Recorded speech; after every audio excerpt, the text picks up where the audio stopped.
السلام عليكم ورحمة الله وبركاته. إن الحمد لله نحمده ونستعينه ونستغفره ونعوذ بالله من شرور أنفسنا وسيئات أعمالنا. من يهده الله فلا مضل له ومن يضلل فلا هادي له. وأشهد أن لا إله إلا الله وحده لا شريك له وأشهد أن محمدا عبده ورسوله. يا أيها الذين آمنوا اتقوا الله حق تقاته ولا تموتن إلا وأنتم مسلمون. يا أيها الناس اتقوا ربكم الذي خلقكم من نفس واحدة وخلق منها زوجها ومنهما رجالا كثيرا ونساء واتقوا الله الذي تساءلون به والأرحام إن الله كان عليكم رقيبا. يا أيها الذين آمنوا اتقوا الله وقولوا قولا سديدا يصلح لكم أعمالكم ويغفر لكم ذنوبكم ومن يطع الله ورسوله فقد فاز فوزا عظيما. أما بعد فإن أصدق الحديث كتاب الله وخير الهدي هدي محمد صلى الله عليه وعلى آله وسلم وشر الأمور محدثاتها وكل محدثة بدعة وكل بدعة ضلالة وكل ضلالة في النار. الإخوة رحمكم الله.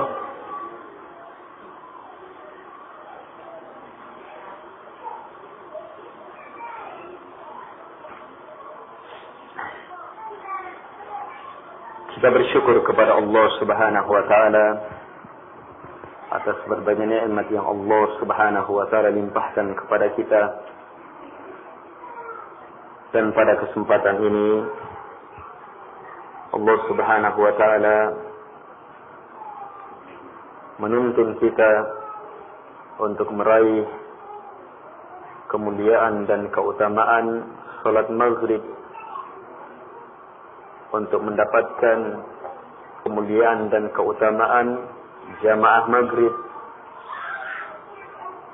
untuk meraih kemuliaan dan keutamaan salat sunnahnya. Lebih dari itu, Allah Subhanahu wa taala memberi kepada kita kemuliaan besar berada dalam majlis ilmu. Ilmu yang dengannya Allah Subhanahu wa taala akan mempermudah jalan-jalan hamba menuju surganya. Dan tak ada kemudahan kecuali hanya kemudahan yang datang darinya. Allah Subhanahu wa taala melalui Rasulnya telah menekankan hal ini. Man salaka tariqa yaltamisu fihi ilma sahhalallahu lahu bihi tariqan ilal jannah. Siapapun yang keluar di sebuah jalan yang di dalamnya dia menuntut ilmu, maka Allah Subhanahu wa taala akan mempermudah melalui ilmu itu jalan menuju surga. Allah yang mempermudah, dan kita sangat mengharapkan mudahan ini. Tapi tempuhlah sebab-sebab datangnya kemudahan itu, terutama ilmu. Kita lanjutkan masih dalam bab as-sabr dalam kitab Riyadhus Shalihin. Qala al-Imam Abu Zakaria Yahya ibn Sharaf Nawawi rahimahullahu ta'ala Wa an Abi Hurairah radhiyallahu anhu anna Rasulullah sallallahu alaihi wa ala alihi wasallam qala laysa ash-shadidu bis-sur'ah innama ash-shadidu alladhi yamliku nafsahu 'inda al-ghadab muttafaqun alaih. Was-sur'ah bi dhammi as-sad wa fathi ar-ra wa asluhu 'inda al-'arab yasra'u an-nasa katsira. Dari sahabat Abi Hurairah radhiyallahu anhu bahwa Rasulullah sallallahu alaihi wa ala alihi wasallam telah bersabda, "Laisa asy-syadidu," bukanlah asy-syadid orang kuat, orang yang hebat terhadap as-sur'ah. Sur'ah dijelaskan di bawah oleh Al-Imam An-Nawawi rahimahullahu ta'ala adalah shadnya di dhamma, ra-nya di fath. Sur'ah asal maknanya oleh orang Arab untuk orang yang mengalahkan banyak manusia. Kalau ada perang sanding misalnya, gulat misalnya,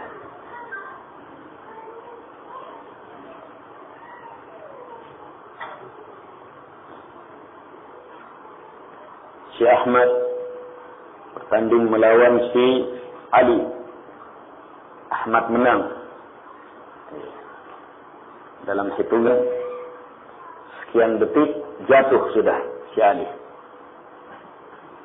Diganti lagi, dia lawan Zaid lagi.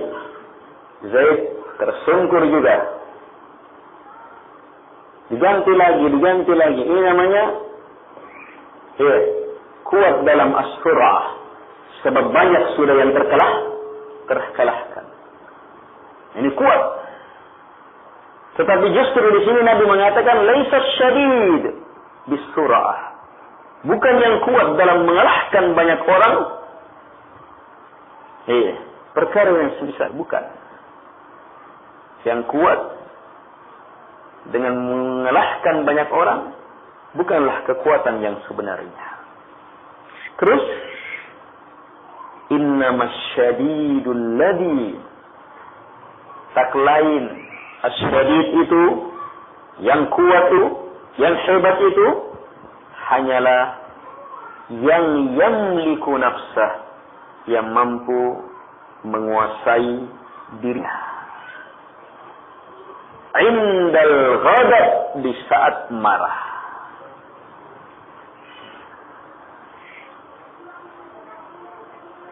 Perhatikan, menguasai dirinya.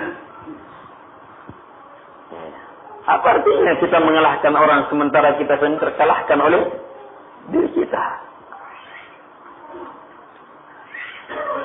Itu pun ingat, indal ghadab, di saat marah. Inilah yang kuat. Di sini kekuatan yang sebenarnya. Ketika seseorang mampu menguasai dirinya, mengontrol dirinya, tetap di atas kebenaran ketika marah.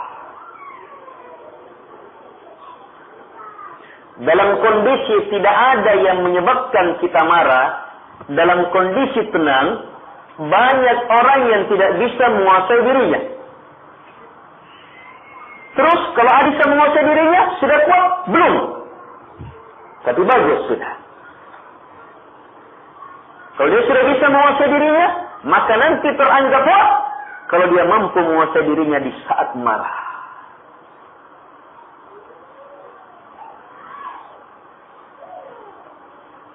Penguasaan ini, itulah kesabaran.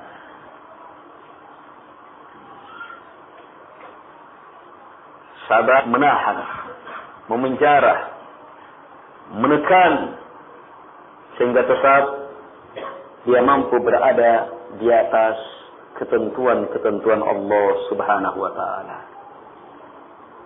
di atas hukum Allah Subhanahu wa Ta'ala. Al-ikhwa wal akhwat rahimakumullah.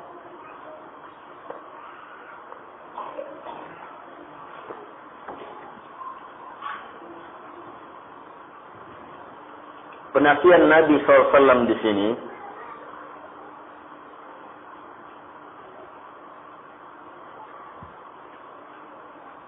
bukan menafikan secara mutlak kalimat asyadid, bahwa yang kuat,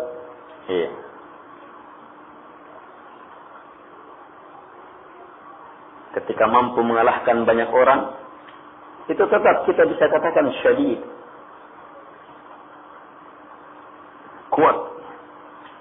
Tapi Nabi ingin menjelaskan hakikat kekuatan, kekuatan yang sebenarnya, mereka yang mampu menguasai dirinya di saat marah. Kalimat di saat marah berarti dia marah juga? Hah? Marah tidak? Hah? Tetap marah.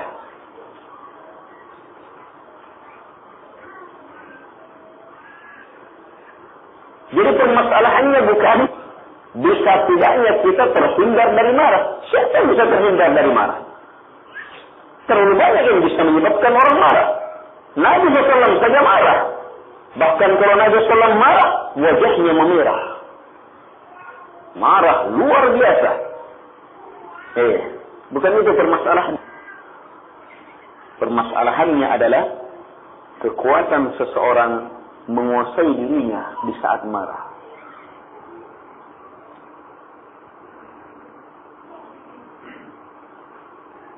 Di situ kekuatan. Kalau ada orang yang mampu menguasainya di saat senang, bagus. Tapi kekuatan yang sebenarnya di saat marah. Kenapa saya katakan bagus dan itu juga? Sebab di saat tenang saja banyak orang yang tidak bisa menguasai dirinya.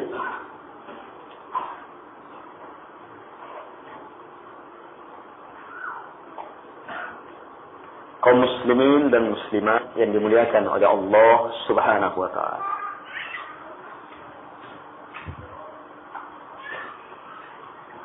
marah dan tunduk terhadap kekuatan marah beda, ya? Marah sesuatu yang merupakan tabiat. Pasti yang namanya manusia itu marah.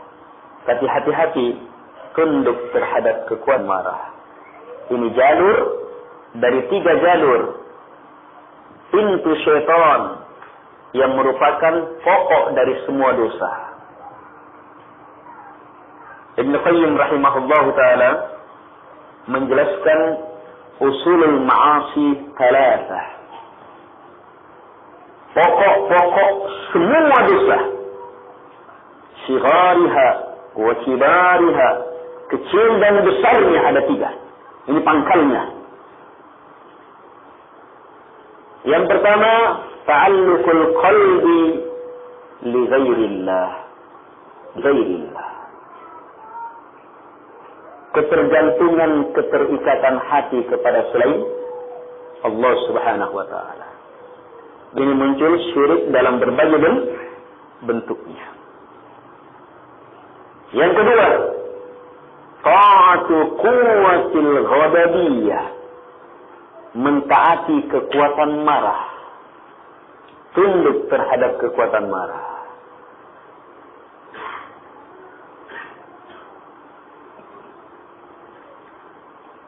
Ini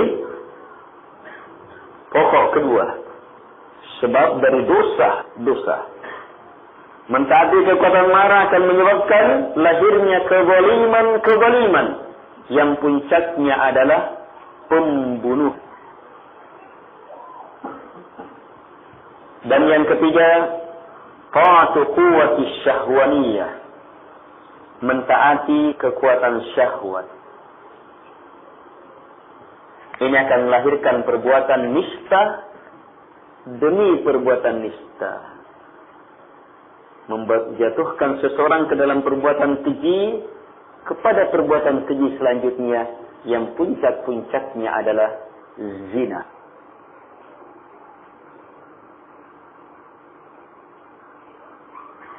Ibn Qayyim berdalil dengan satu ayat yang menjelaskan sifatnya ibadur rahman.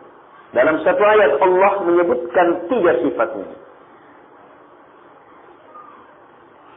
bahwa mereka adalah alladzina la yad'una ma'allahi ilahan akhar wa la yaqtuluna an-nafsa allati harrama Allah illa bil haqq wa la yaznun, sampai akhir ayat. Mereka adalah orang-orang yang tidak berdoa menyeru kepada sembahan selain Allah. Kenapa? Itu syirik, ya? Karena hati mereka terikat hanya kepada Allah. Cinta, harapan, taat, tawakal, dan berbagai ikatan-ikatan hati lainnya hanya kepada Allah subhanahu wa ta'ala. Selamat dari syirik, menyembah kepada selain Allah. Yang kedua, mereka tidak akan membunuh satupun jiwa yang Allah haramkan. Kenafikan, pembunuhan. Sebab mereka mampu mengontrol sebab pembunuhannya. Yaitu mentaati kekuatan marah. Dan yang ketiga, wala yaznu, mereka tidak akan melakukan zina.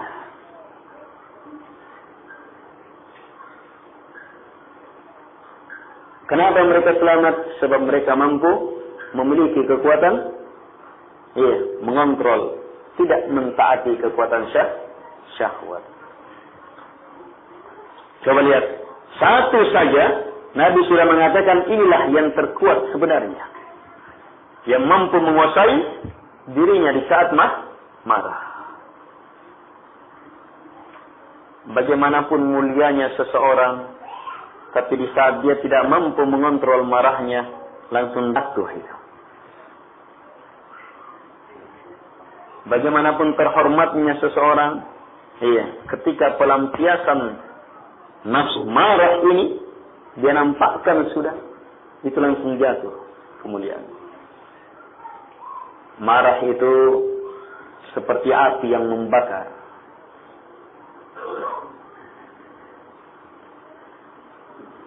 Dan sifat ini saling mengajak. Syirik mengajak kepada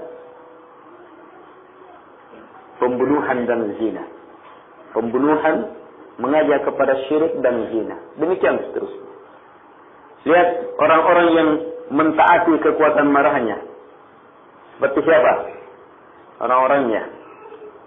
Preman-preman. Iya. Lihat. Syirik. Langganan syirik. Hampir semuanya punya ilmu hal. Iya. Kulau basi. Kulau jekni. Kulau ayam.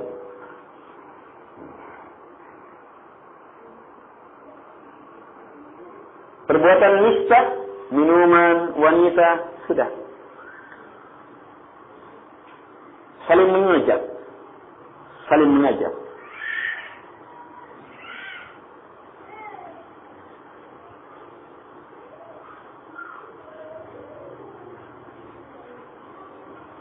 Mentaati kekuatan marah, itu adalah kezaliman. Hubungannya dengan syirik, syirik adalah kezaliman terbesar, sama-sama zalim.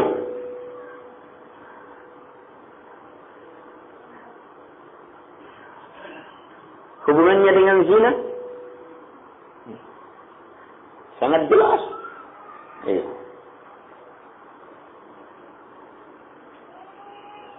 Kalau cintanya ditolak, marah. Sudah hubungan terjatuh ke dalam kesyirik. Karena itulah Allah Subhanahu wa taala mengharamkan lelaki beriman menikah dan wanita musyrik dan wanita pezina.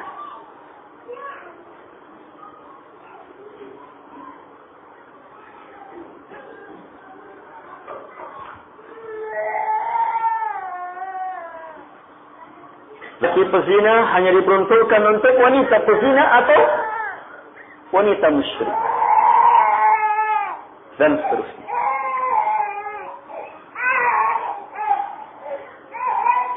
Al-ikhwah rahimakumullah. Jadi tiga ini saling mengajar satu dengan yang lainnya. Kita sekarang fokus dalam satu hal, marah. Mentaati itu kan marah.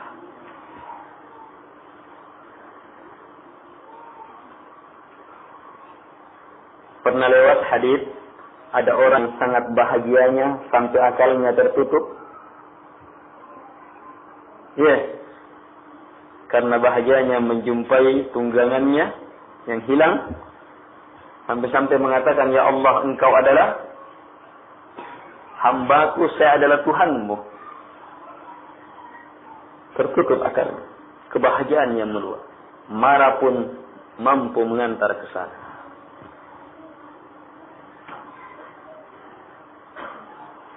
Dan marah sangat tercela.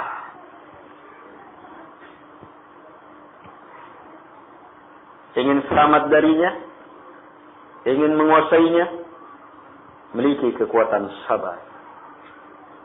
Sebab sabar adalah penjara. Hanya penjara kesabaran yang mampu mengontrol marah ini.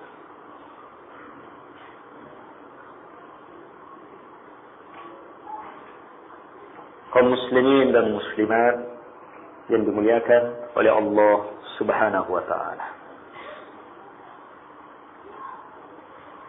Jadi yang terkuat bukan yang paling banyak bicara. Bukan yang paling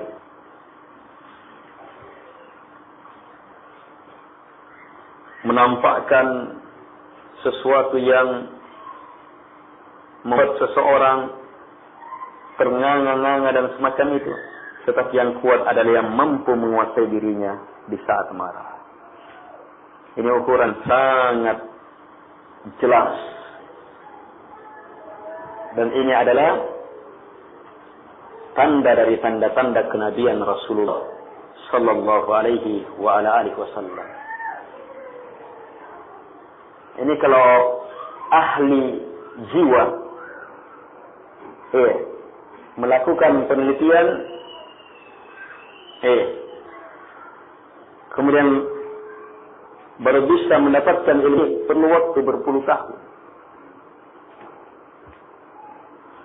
Tapi kita tenang, sebab kita sangat yakin sabda Rasulullah SAW adalah kemuliaan, kebenaran yang tiada tandingannya. Laisa syadidu bisura'ah, innama syadidu alladhi, yang kuat itu yang mampu mengalahkan banyak orang adalah yang apa? Yang mampu menguasai dirinya di saat marah.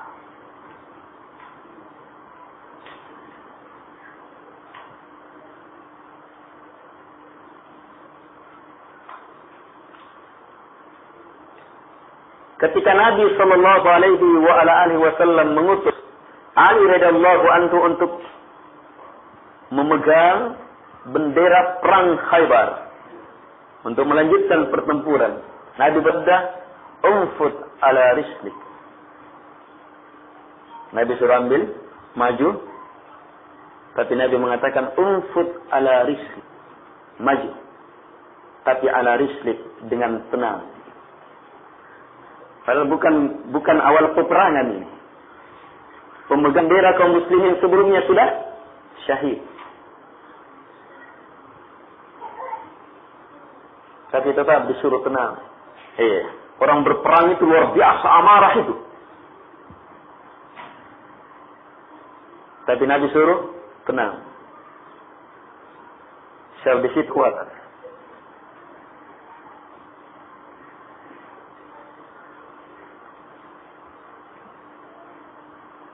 pendekar silat, iya, taekwondo, karate, tinju dan semacam itu, semuanya paham. Yang mahir betul sudah. Iya. Pasti akan menang yang paling mampu menguasai dirinya.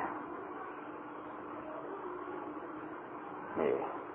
Akan dulu bagaimana jurusnya. Iya. Kalau sudah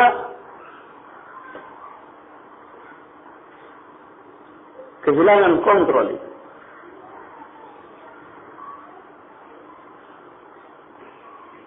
Coba lihat efek dari ilmu ini. Dalam semua perkara, kekuatan ada pada orang yang mampu menguasai dirinya di saat marah. Saat marah itu banyak. Iya. Kadang tidak ada apa-apa. Berpikir, membaca, kita bisa marah. Iya. Di saat marah sudah tidak terkontrol bacaan. Iya. Di saat berdagang, saat marah sudah tidak terkontrol bisnis. Iya. Di saat berdakwah, marah saja, tidak terkontrol dakwah. Demikian seterusnya. Ilmu yang sangat luar biasa. Dan ini ukuran. Iya. Kita tidak usah cari ukuran lain untuk mengukur kekuatan kita. Iya. Lihat kemampuan kita menguasai diri kita di saat marah.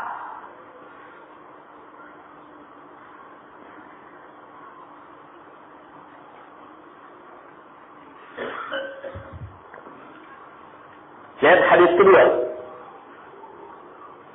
Tapi sebelumnya ingat adanya marah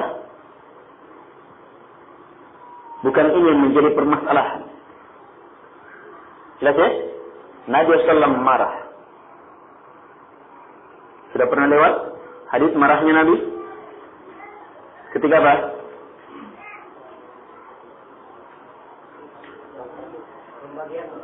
Ya, dituduh tidak adil, tidak ikhlas.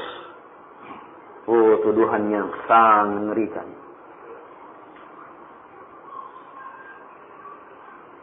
Sebab justru keikhlasan dan keadilanlah yang menjadi sifat utama beliau, bahkan sebelum menjadi Nabi dan Rasul Allah Subhanahu wa Ta'ala. Dituduh memerah wa beliau alaihi salatu wassalam. Marah. Tapi yang kuat adalah yang mampu mengontrol, menguasai diri di saat marah. Tetap tenang.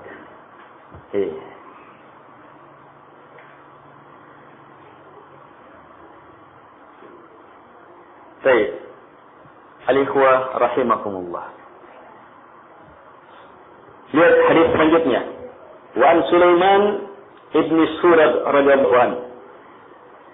Beliau berkata, "Qal kuntu jalisan ma'an Nabi sallallahu alaihi wa ala alihi wasallam." Saya dulu duduk bersama Nabi sallallahu alaihi wa ala alihi wasallam. Wa rajulani yastabban.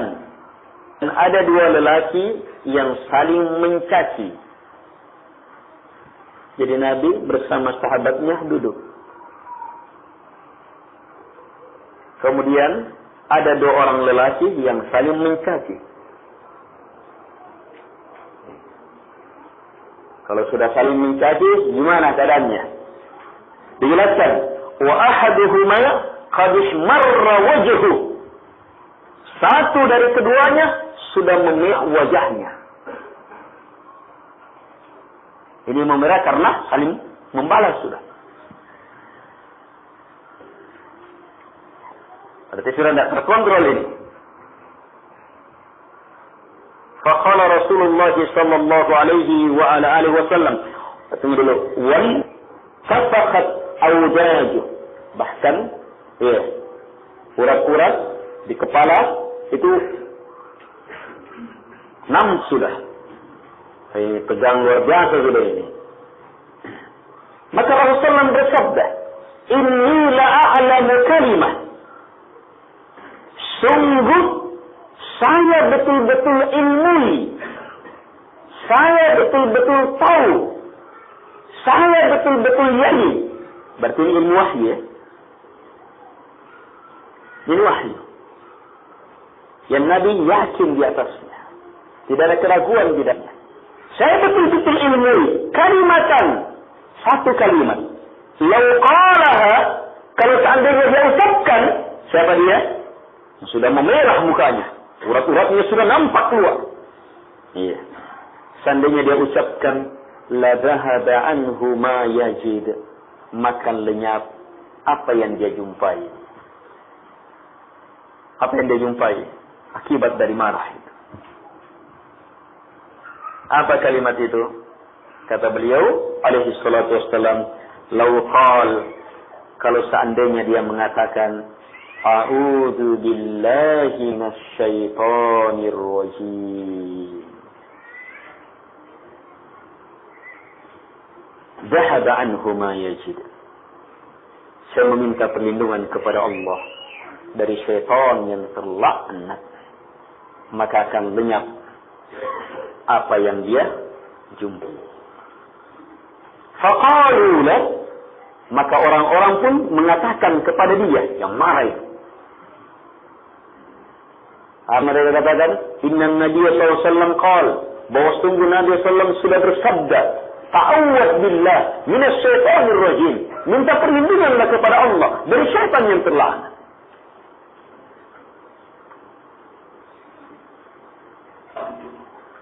Al-ikhwah rahimakumullah. Hadis ini muttafaqun alaih. Sama hadis yang di atas. Dengan demikian kita tenang mengambil ilmu darinya. Datang dari Bukhari dan Muslim. Baik.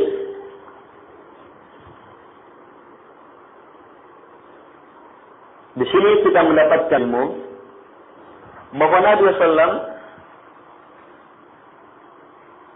bermajlis bersama para sahabatnya, dan ini sangat banyak dalam hadis Rasulullah SAW. Bahkan tidak akan sampai agama itu kepada kita kecuali karena adanya majlis-majlis Rasulullah SAW bersama para sahabatnya. Dalam satu majlis ada dua orang yang bertengkar. Jadi orang yang ada di sekitar Nabi SAW berbeda-beda keadaannya. Berbeda-beda kondisi, ilmu dan paham mereka. Apalagi kalau kita cerita tentang sikapnya Arab. Orang-orang Arab pedalaman.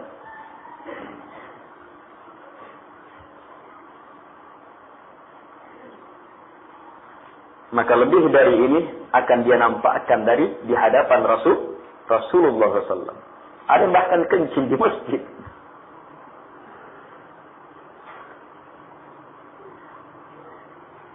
Al-ikhwah rahimakumullah.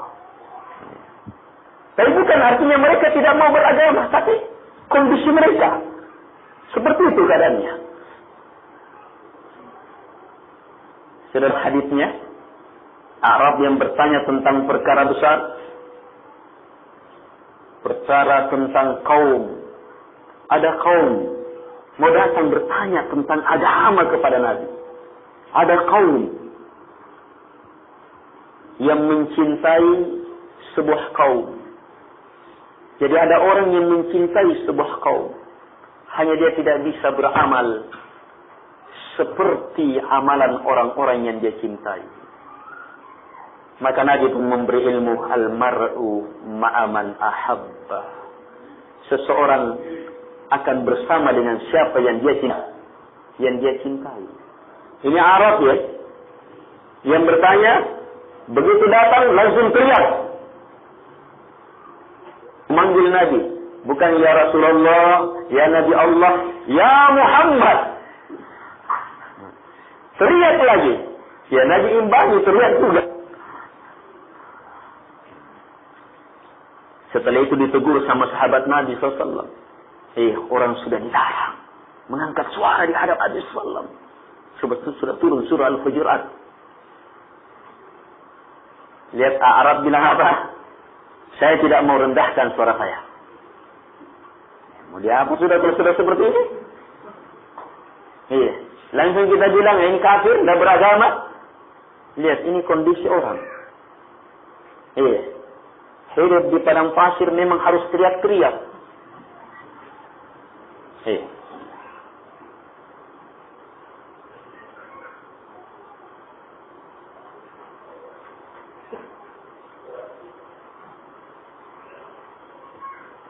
Antum nyata hidup di keluarga tertentu, jarang mengenal keluarga yang lain, apalagi tidak pernah mengenal masyarakat yang lain. Oh.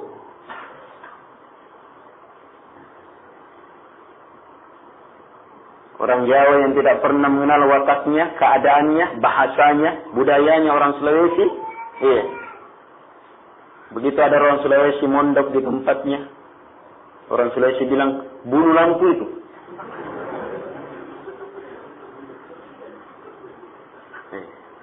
Tolong bunuh lampunya. Kalimatnya, tolong bunuh lampunya. Wahai saudaraku, tolong but lampunya. Kalimat bunuh ini didengar orang jauh. Dibunuh. Mereka pahami kalau dibunuh itu ya pembunuhan. Kalau kita itu kalimatnya sudah halus itu. Itu sudah dengan ketulusan itu diucapkan itu.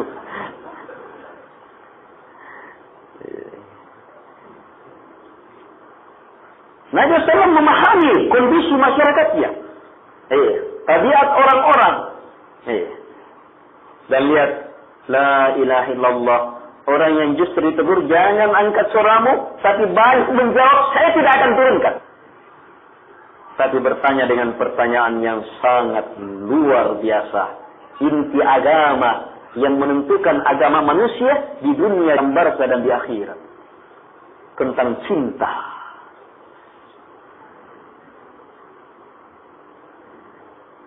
Lihat hebatnya agama dipahamkan oleh Rasulullah. Pokok-pokok agama itu dipahamkan.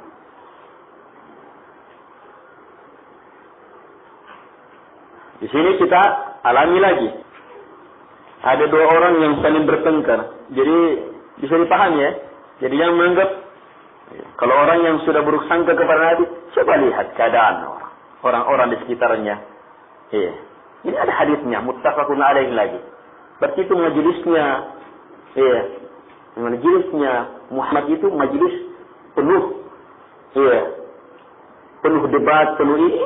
Sebentar-sebentar ada yang bertengkar. Tapi kondisi orang yang berbeda. Rasulullah diamkan? Tidak. Nabi memberikan perhatian besar. Langsung memberi inti. Langsung memberi ilmu yang merupakan inti yang bisa menuntaskan permasalahan. Orang di saat marah. Tidak. Di saat marah dalam kondisi seperti itu, apa masalahmu? Ayo. Saya bilang begini-begini. Kamu tolong salah. Sudah tahu itu.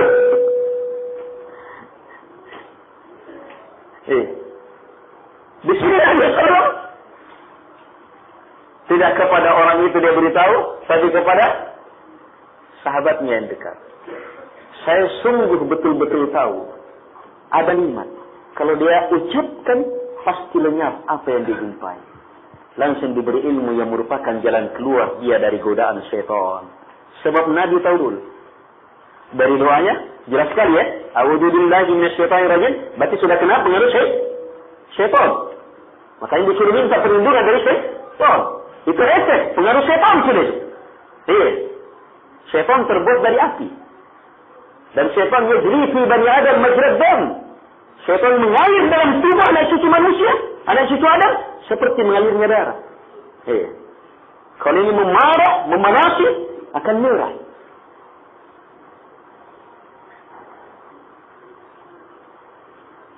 Ini sudah kena pengaruh syaitan. Saling mencaci, hampir merah. Ini sudah kena pengaruh syaitan sudah ini. Saya berikan ilmunya untuk selamat dari pengaruh. Ucapan yang Nabi jamin pasti Nabi pastikan pasti hilang. Kalau Nabi jamin pasti hilang betul. Tapi saya Ustaz pernah berapa kali marah itu, berapa kali saya baca auzu itu tidak hilang-hilang. Saya marah, saya baca a'udzubillahi minasyaitonirrajim, a'udzubillahi minasyaitonirrajim, a'udzubillahi. Tidak hilang marahnya.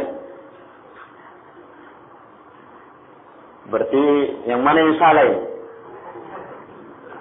Tidak mungkin yang salah. Iya. Bacaan petunjuk dari Nabi SAW yang salah? Tidak mungkin. Tidak mungkin. Yang salah kita. Cara membaca kita. A'udzubillahi minasyaitonirrajim, a'udzubillahi minasyaitonirrajim. Ini sekedar diucapkan. Sementara pikirannya, ya nunjuk, salam nonton, kurang ajar menturut. Ya, pikirannya, pokoknya mencari. Sementara, a'udzubillahi minasyaitonirrajim. Sementara yang pikirannya dan keyakinannya apa? Sudah. Pengaruh syaitan terus. Kita tidak berta'awud.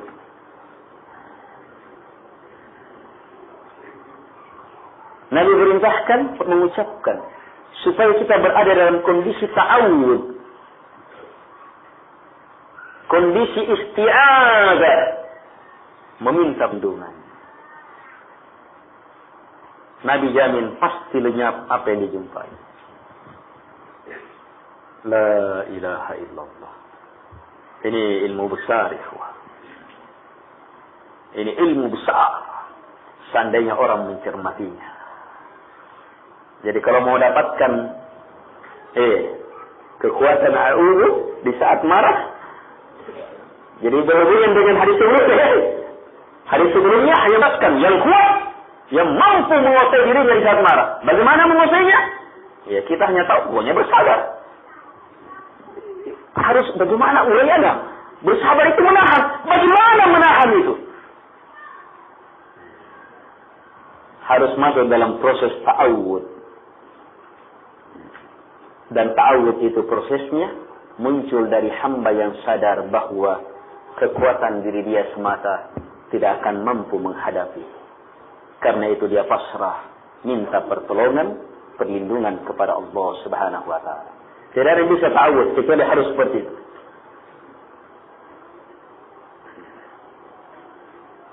Kita baca a'udzu sementara kita masih menganggap saya bisa, saya anu. Yes, kondisi ta'awud itu kondisi jenjang ketawakkalan. Karena itu penggerak ta'awud adalah kesadaran hamba. Lemahnya dia. Tahu diri dia. Beban sangat berat. Hamba sangat tahu akan dirinya. Hamba tahu akan bahaya godaan syaitan. Dan hamba sangat tahu tidak bisa dirinya menyelamatkan diri. Kalau hanya mengandalkan kekuatannya. Dan hamba sangat yakin hanya Allah yang mampu melindungi dan menyelamatkannya. Bersegera. A'udzu billahi minasyaitonir rajim. Itu kalau sudah tahu, pasti langsung ketahuan. Bisa dipahami?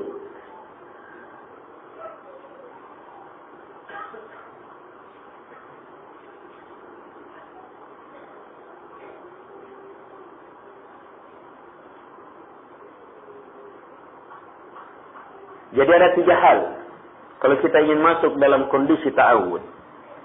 Yang pertama, kita kenali diri. Yang baca itu a'udzu, saya meminta perlindungan. Berarti tahu dirinya perlu perlindungan. Harus kita kenali diri kita. Ini kekuatan dari ma'rifatun nafs, mengenal diri. Lemah, zaluman jahula.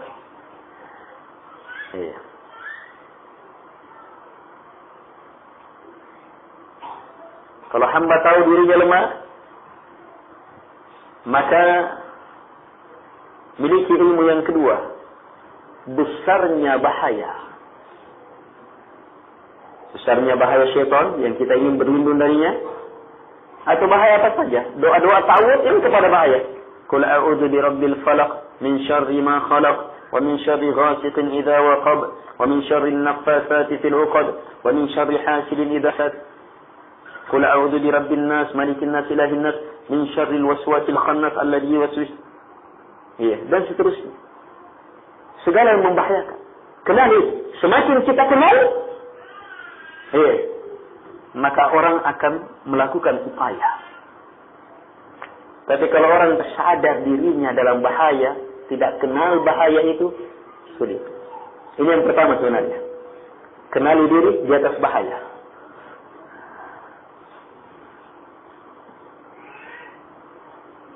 Kalau ada orang yang berjalan di sebuah jalan, ini tidak tahu bahwa jalan ini di waktu dia lewat ini adalah waktu keluarnya para perampok. Dia tidak tahu ada bahaya. Sementara dia harus lewati, buru-buru. Maka dia tetap akan lewat. Ketika dia tidak tahu, tetap akan lewat. Tetap dalam keadaan santai.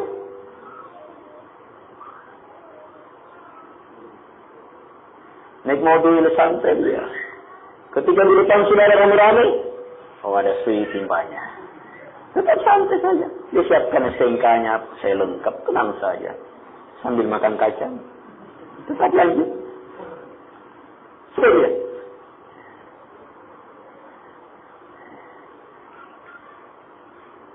Tapi kalau ada yang diberitahu sebelumnya atau yang sudah pernah diambil barangnya, bahkan dipukul, kira-kira berani lewat?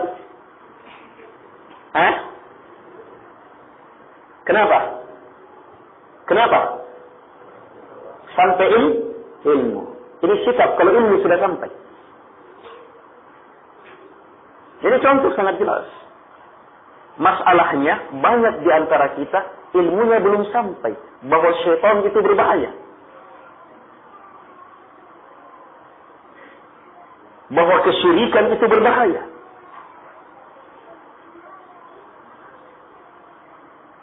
Bahwa banyak sekali doa perlindungan. Sehingga bagaimana mungkin mau melakukan upaya untuk melindungi diri. Ini yang pertama. Harus punya ilmu akan bahaya.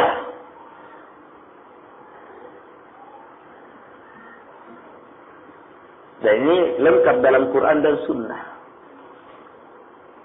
Yang kedua, kalau orang sudah paham bahaya, kita harus tahu diri kita. Seberapa besar kekuatan kita, apa yang bisa kita lakukan. Yang jelas kita harus pahami bahaya. Dengan hanya mengandalkan diri, kita tidak akan bisa selamat total. Tidak akan bisa betul-betul selamat. Ketika hamba menyadari lemahnya dirinya, muncul ilmu yang ketiga, maka sempurna isti'adzah. Apa yang ketiga? Dia yakin bahwa hanya Allah yang bisa menyelamatkan. Langsung minta perlindungan. Ketika dia yakin hanya Allah yang bisa selamatkan. Langsung itu. Di situ isti'adzah muncul. Ini yang Nabi katakan di sini. A'udzu billah. Ini ilmu tentang diri. Meminta perlindungan billah kepada Allah. Ilmu dalam mengenal Allah. Minas syaitanir rajim. Dari syaitan yang anak. Ini ilmu tentang bahaya. Tiga-tiga ini ada dalam ucapan ini. Bisa ta'awud. Dan ini kekuatan untuk menguasai diri. Ini kekuatan ini seperti air yang menyiram api syaitan.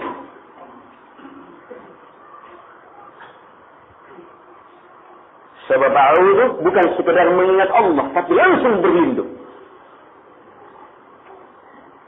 Dia bukan sekedar mengingat Allah, tetapi langsung meminta perlindungan, merendah dan beribadah kepada Allah di ibadah isti'adzah itu.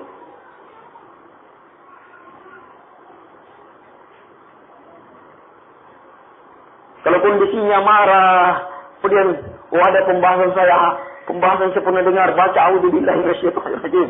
Tetapi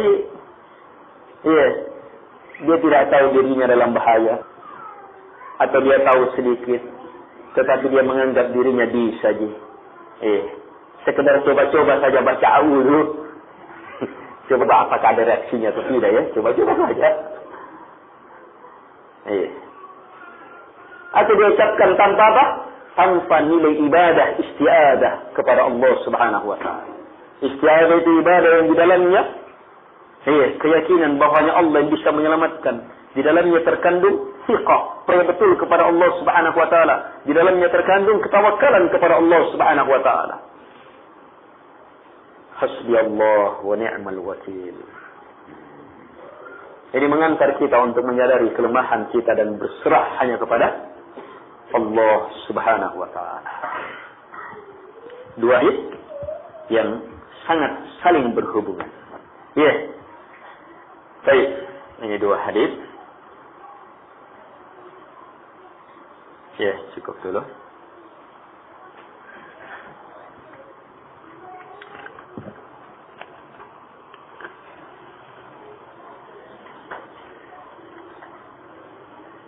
Apa hukum nonton film kisah Nabi atau para sahabat di televisi? Ini film-film seperti ini merendahkan para nabi dan para sahabat. Tetapi atas dasar ingin melakukan kebaikan. Ini keadaan orang-orang yang salah langkahnya dalam memperjuangkan agama. Dihindari yang seperti ini, sebab akan merusak pikiran kita, paham kita.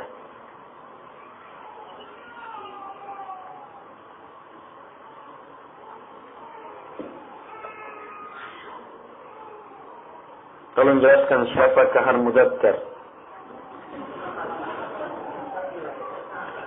Seorang tokoh Islam dan pahlawan dari Sulawesi. Bagaimana kisahnya?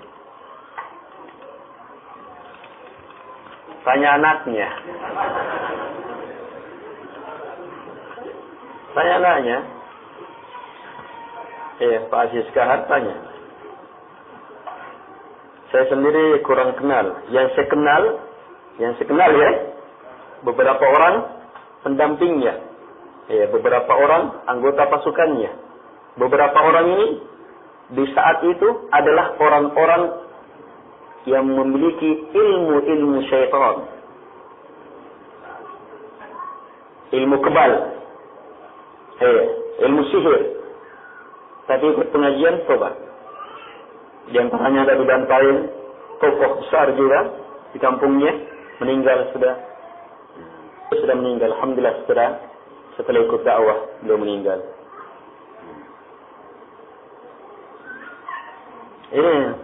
Tapi tidak usia. Aziz Kahar juga seperti itu. Kalau ditanya tentang beliau, tanya langsung yang tahu. Yang tahu saya tahu pertama itu. Kalau orang di dekatnya seperti itu. Wallahu a'lam. Atau mau tahu di dalam lagi, tanya tokoh-tokoh yang masih hidup. Seperti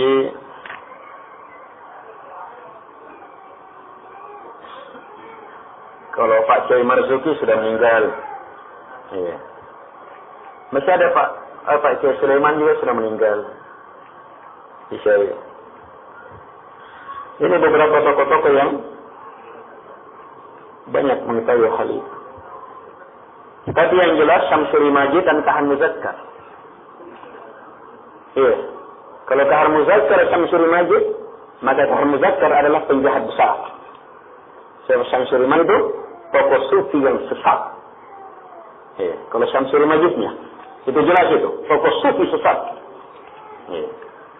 Yang keyakinannya sampai ke dalam mengajarkan keyakinan supaya bisa menyatu dengan makhluk. Kayak beliau sudah berlalu. Yang perlu ditanyakan lebih jauh adalah